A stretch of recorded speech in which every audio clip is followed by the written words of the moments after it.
Hello and welcome everyone in the classroom of Punya Study Center. Dear students, nowadays we are doing partnership portion of our accountancy curriculum. In this effort, we have studied about meaning, definition, features and nature of partnership form, besides types of partnership, types of partners, advantages and limitations of partnership forms, and the accounts which are maintained by partnership firm. In our last lecture, we studied about format of all these accounts.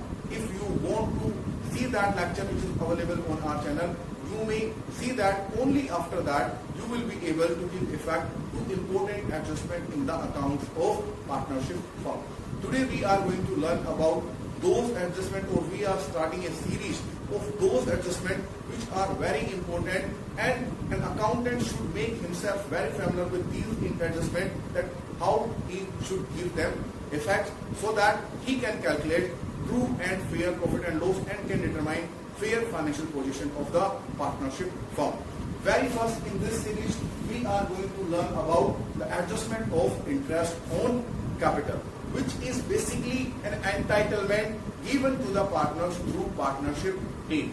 If we are having no mention of interest on capital in partnership deed, partners are not going to have any entitlement or any interest on capital out of the profit what firm earns during the year.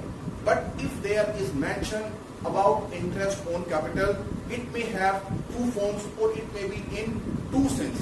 Very first, the partnership deed may have a statement saying or stating that the partners or a single partner or any of the partners do have entitlement to get interest on their capital at a specified rate.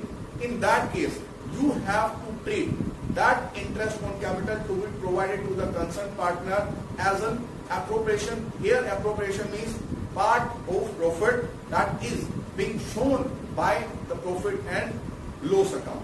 It means it is the part of profit which is to be given to the partners at that rate which is determined in the partnership deed. Only thereafter divisible profit will be determined, which is to be divided among them in their profit and loss sharing ratio, or if profit and loss sharing ratios are not given, in that case we have to divide divisible profit in equalities. But if we are having mentioned in such a fashion like partners are having interest on capital, right to have interest on capital at a given rate, and it must be provided. Listen this line, it must be provided to the partners even if firm incurs the losses. In that case, we will not treat it as a part of profit or appropriation. Rather, we would treat it as a charge or expense which is to be recorded in the profit and loss account and not in profit and loss appropriation account, which shows the division of profit considering their entitlement, charges collected to them, and division of divisible profit or divisible loss. So alternative cases we are having here first case when we are treating interest on capital as an appropriation. It means we are having mentioned that partners do have right to get interest on capital at a predetermined rate. Thereafter we will discuss our second case or second situation when we are having mentioned that interest on capital is to be treated as a charge or as an expense. It means it is to be recorded through the profit and loss account instead of profit and loss appropriation account. Under either of these two cases, we may have different situations to give effect to this adjustment. That makes this adjustment a little bit difficult. That's why I have decided to devote a single lecture to this adjustment so that you can develop a better understanding of it. Dear student, here I have mentioned the case for questions. We are having three partners, namely A, B and C are the partners sharing profit and losses in equal ratio. That means whatever profit comes out as a result of the business operation, they will divide it into three equal parts. Had there been four partners, they would have divided into four equal parts. If there were two partners, they were to divide it in two equal parts. That means 50-50%. Then their capital are rupees 1,80,000 and 60,000. If nothing is mentioned about the beginning or end of the year, you have to consider these capital are available in the beginning of year, and interest on capital is always provided on the capital which was there present in the beginning of year. So in the beginning of year they are having capital rupees 1,80,000 and 60,000 respectively. That means capital invested by A is rupees 1 lakh, B's capital is rupees 80,000 and C's capital is rupees 60,000. They are having entitlement to get interest at 10% per annum. 10% of rupees 1 lakh is going to be 10,000, 10% of 80,000 is rupees 8,000 and 10,000 of 60% would be rupees 6,000. Total interest that they deserve to get is to be rupees 10,000, 8,000 and 6,000. That means 24,000 rupees benefit is to be provided to them in the name of interest on capital. Here we may have alternative situation or alternative profit. For example, the firm is not having any profit, rather it is having a loss of rupees 12,000. Then how will attempt to provide this benefit or entitlement of 24,000 to them? In our second case, the firm is having profit of rupees 30,000. You may call it sufficient to provide interest on capital of rupees 24,000. Then the firm is having profit, but that profit is less than what is to be provided them through interest on capital. Let's treat it as rupees 18,000. Yes, profit is there, but that is insufficient. So we are having three possibilities here. The first possibility is that the firm is not having any profit. The second possibility is that the firm is having sufficient profit. And the third possibility is that the firm is having insufficient profit to provide complete interest on capital what they have entitlement for. Here we are having no mention about that interest must be provided even firm incurs the losses. It means we have to treat interest on capital as an appropriation, so it should be recorded through profit and loss appropriation account instead of profit and loss account. So as I told you and you have learned through the format which I explained you through my lectures, always profit is to be written on the credit side by net profit as per profit and loss account, and if there is any loss, it is to be written on the debit side of profit and loss appropriation account. So here we will write to net loss as per P&L account rupees 12,000. In case we are treating interest on capital as an appropriation and having no profit, even we are having the losses, we need not to provide interest on capital. Simply we will divide this loss in their profit and loss sharing ratio, which will be given in the question. If not given, we have to divide that into equality. So here the profit and loss ratio is given, that is going to be equal. This 12,000 is to be divided among them and should be transferred to the debit side of their capital account or current account as the method they are following, whether they are following fixed capital method or flexible capital account method. If they are following fixed capital account method, in that case we need to transfer this profit into their current account. In case they are following flexible capital account method, we need to transfer this loss into their capital account itself, but loss is always to be transferred on the debit side, be it the capital account or current account. So here we will write by partners capital account. I do consider the firm is using flexible capital account method. So here we are having only single account A, B and C. So how much share of this loss they will have to bear in equality? 4,000, 4,000, 4,000. That means 4,000 each. And no interest on capital would be provided to them. Only this divisible loss is to be divided among all the partners in their profit and loss sharing ratio. Here we are having second possibility that the firm is having profit and that is sufficient enough to provide complete interest to the partners. Even after that we are having some profit as divisible profit which is to be divided among them in their profit and loss sharing ratio. So when we are having profit, we need to write it here by net profit as per P&L account. All these three are the formats of P&L appropriation account because we are treating interest on capital as appropriation. In case we are having interest on capital as a charge, in that case we need to provide that as an expense in the profit and loss account, and profit and loss appropriation account is always developed after profit and loss account. So here I have mentioned the profit of rupees 30,000 which the firm has earned over the concerned accounting period. Here very first we need to provide them with their entitlement of interest on capital, like to interest on capital A, B and C. Full interest we can provide, that means rupees 10,000 A, rupees 8,000 B and rupees 6,000 C. So total 24,000 interest we have provided. Still we are left with some of the profit over and above the entitlement that they are having through their partnership deed. So we are to subtract this 24,000 out of this 30,000, we are left with rupees 6,000. This rupees 6,000 will be regarded as divisible profit to be divided among all the partners in their profit and loss sharing ratio. Here our profit and loss sharing ratio is given equal, that means 1/3, 1/3, 1/3 if there are 3 partners, if there are 2 partners, 1/2, if there are 4 partners, 1/4, 5 partners, 1/5 and so on. Here we need to divide 2 partners capital account. Here I do consider again that partnership firm follow flexible capital account method. In that case we are having only one account called capital account. In case we are having flexible capital account method, we need to transfer this profit or loss to the partners current account. So we will be writing 2 partners current account, or if there is any loss, by partners current account. Here we are having 3 partners, namely A, B and C, 2,000 rupees each.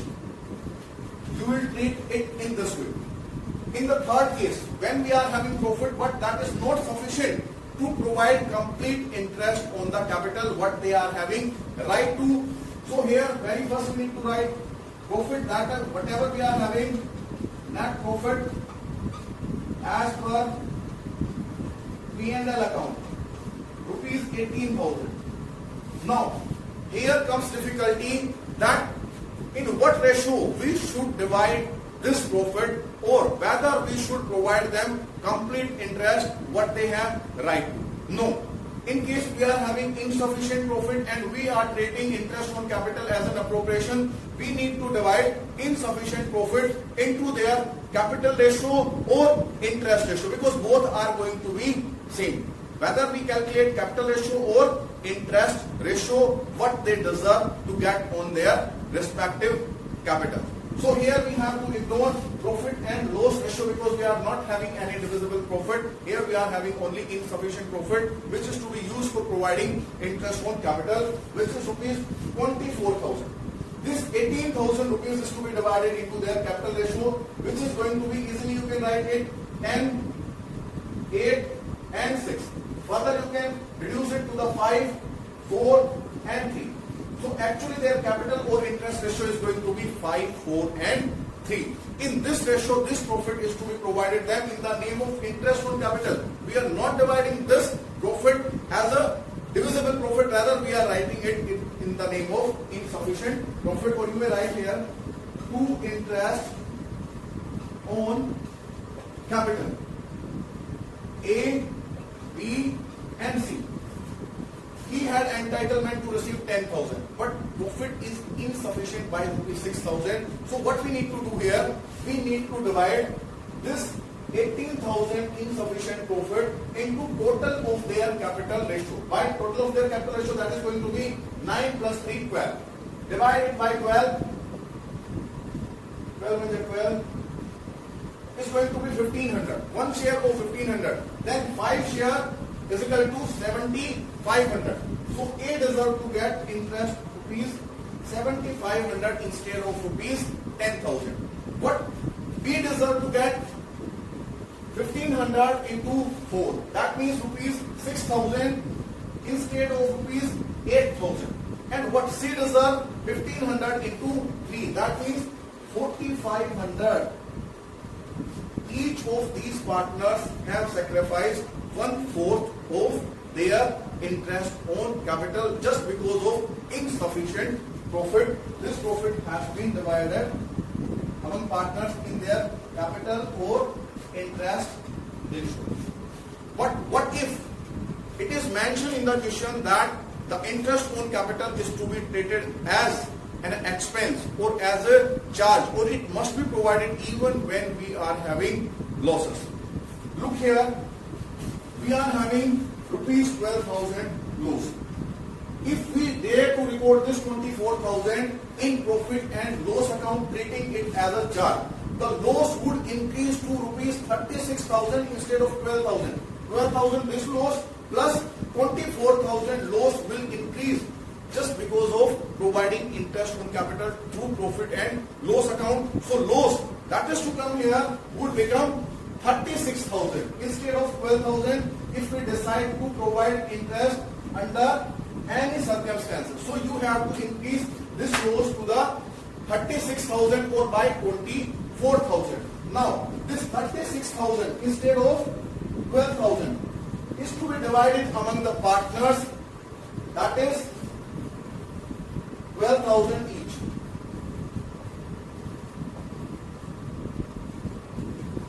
$36,000 loss would be divided among them through appropriation account just because treating interest as a charge. Here we are having 30,000 rupees profit, but interest on capital is to be treated as charge, not as an appropriation. So what profit we should distribute through our appropriation account? 30,000 minus 24,000, which is now to be shown in the profit and loss account, not here. We need not to show this amount here. This amount or this adjustment will be shown in the profit and loss account in the name of true interest on capital, rupees 10,000, 8,000, 6,000. Here we will come out with the divisible profit, that is going to be rupees 6,000. 30,000 minus 24,000, and this 6,000 will be divided in appropriation account in the name of two partners. Capital account rupees 2,000, 2,000, 2,000 in their profit and loss sharing ratio. In case we are having insufficient profit and interest on capital is treated as a charge, in that case this entire profit will get wiped out. That means 18,000 minus 24,000 is going to be loss of rupees 6,000, and the loss is not to be written on the debit side. It is not to be written on the credit side, rather we have to write it on the debit side.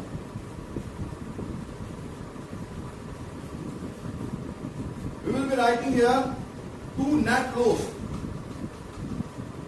as per P&L rupees 6,000.